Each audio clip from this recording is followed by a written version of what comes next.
Hello and welcome to a presentation entitled Introduction to Differential Equations. In this presentation, the core questions are: what is a differential equation? We all know that equations, normally we solve them. In this case, we have to answer also the question, what is a solution to a differential equation? And obviously, I'll give you a motivation, why bother with the differential equations? So a differential equation is simple an equation in this form. What we mean here simply is that a differential equation is an equation in which appears derivatives of an unknown function. In this case, the unknown function will be y. In this case, y, a function of x. That will be an unknown function. So in this case, it is a differential equation of this order. The an's, which you see in the expression, are Pascal constants, and any one of them can be zero. So these are examples of differential equations. And for example, in this one, would say all the an constants are 0 except for a0, which is actually minus 3. And this is also a differential equation. As you can see, there are differential equations of different types. We're going to talk about that later. Then what is a solution to a differential equation? We know that, all know that if we're given an equation, for example, the simplest equation we can have here is 2x plus 1 equals to 5. Now, we know that when we say it's a solution, it's because we have been able to establish that x is equals to some number. And for example, if someone says x equals to, let's say, 3 is a solution to this, we then need to check. In this case, we're going to grab the right-hand side here. Say the right-hand side is equals to 5, and the left-hand side is given by 2x plus 1, given that x is equals to 3. Then we substitute 3 here, you'll see that we get 2 by 3 plus 1, which is equals to 7. In this case, what we can say is that 3 does not satisfy this equation, because we have seen that here the right hand side is clearly not equal to the left hand side. So in this case, we'll say 3 is not a solution.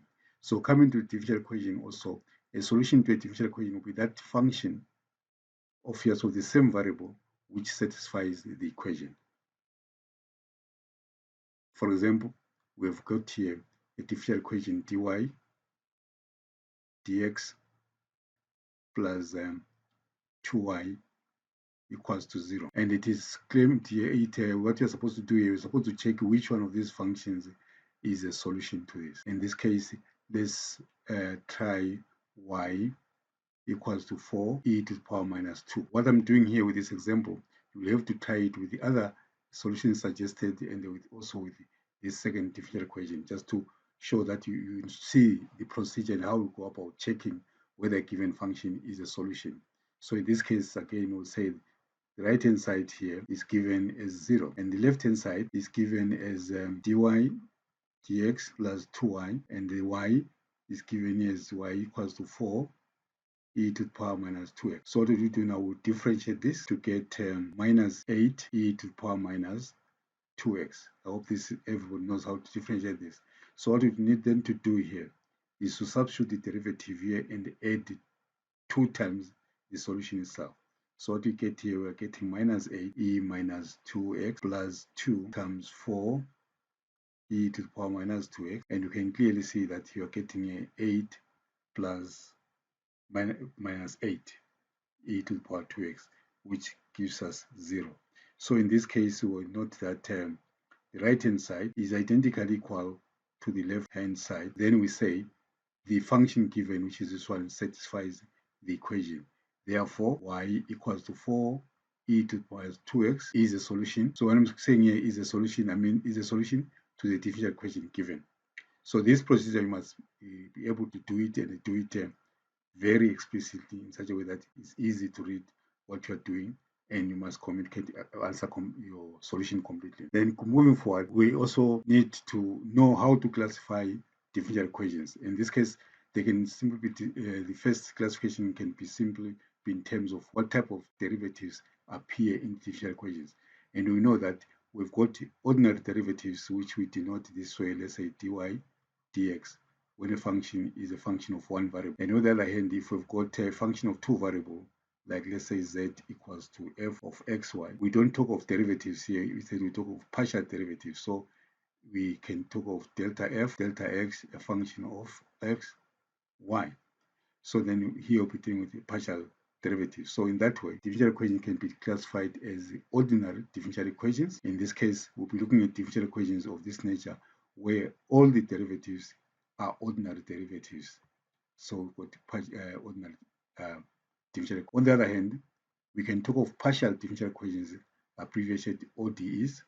In this case, we expect to have partial derivatives in those types of equations. So that's on that classification. The other way we can classify differential equation is by means of order. What is an order to differential equation?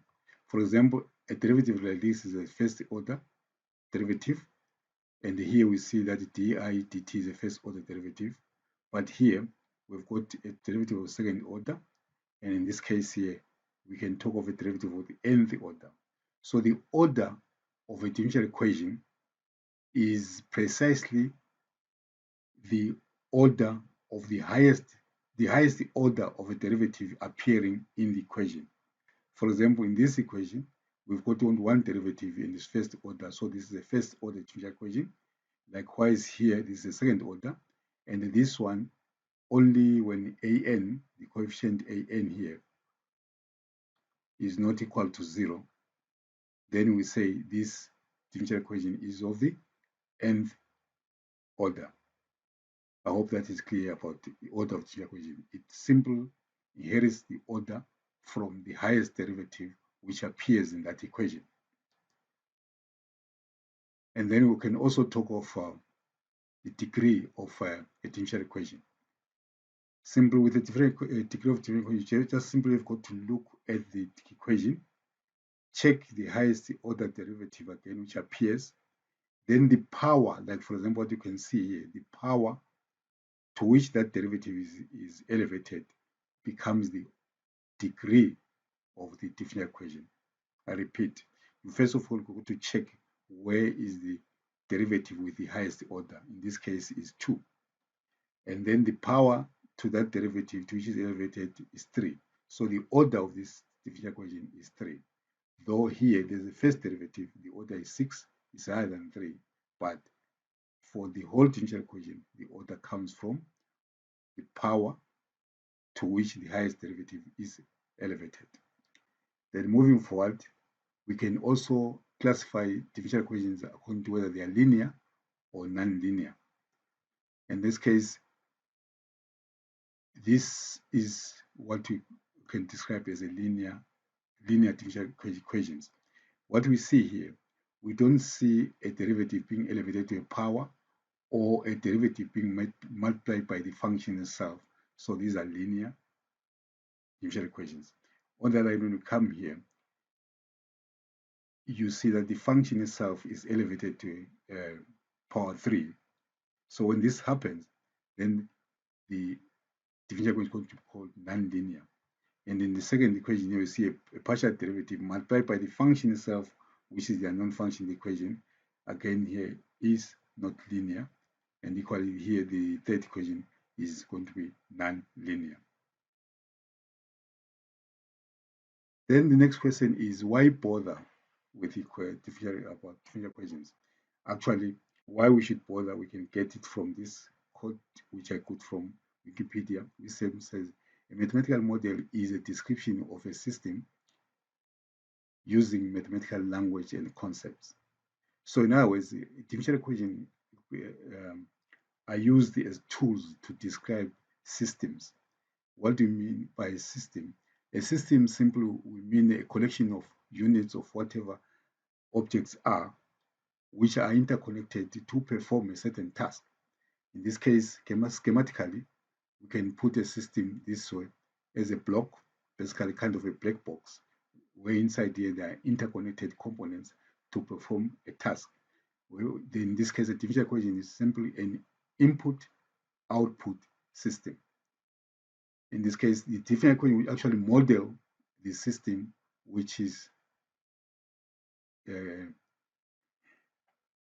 which is represented by this block.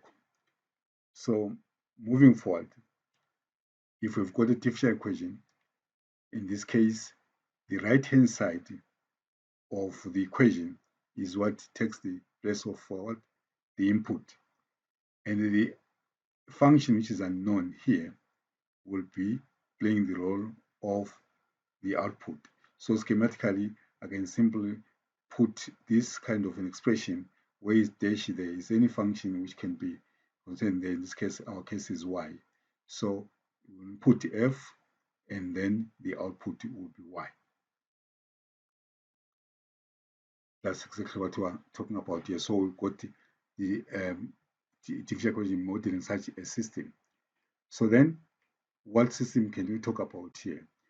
In this presentation, I'm going to try to show you how the differential equation can be used to describe phenomena like population growth, and the differential equation is modeling the Newton's law of cooling, and the electrical systems, mechanical systems, and the mixing problems. And after this presentation, you should be able to sort of find some more models which are where differential equations are used.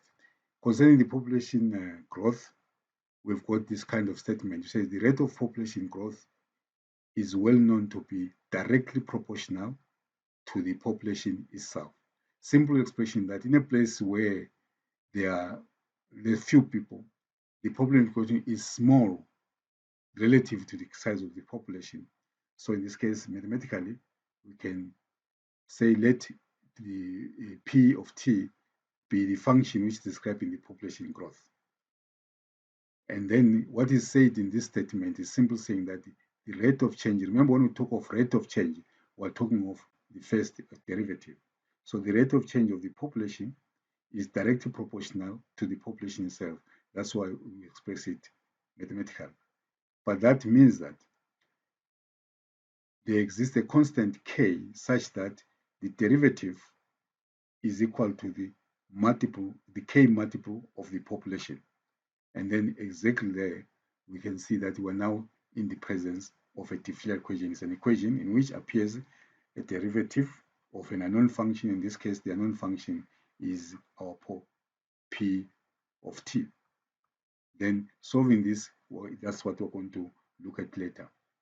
Then the next thing is basically kind of the mathematics of a cup of tea or coffee concerning what the Newton's law of cooling states.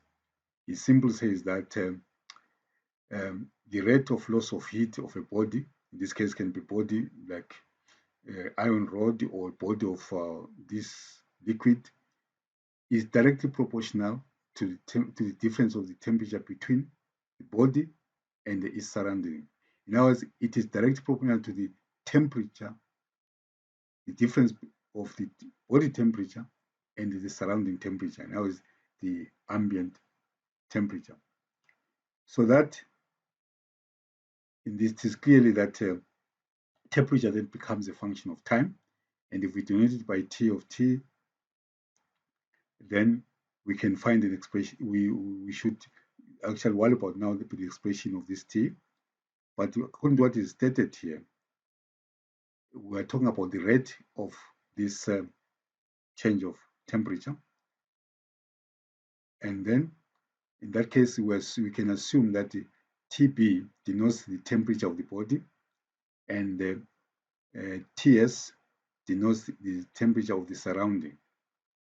And what is said by the statement is that the rate of change of the temperature is directly proportional to this difference. Again, this means that there exists a constant K such that this rate of change is a K multiple of this difference. Again, you can see there we have got a differential equation, and again here our known function would be the function describing the change of temperature. So this is another model which is very, very similar to that one of population growth. We'll see later that even this problem approaching solving this will be similar. Then an electrical system, let's say here we've got an RL system where we've got a resistor, an inductor, a switch, and a voltage source. And we know for a fact that the voltage drop across the resistor is given by this expression, which is VR is equal to IR. And then the voltage drop across the inductor is also given by VL, the inductance multiplied by the first derivative of the current.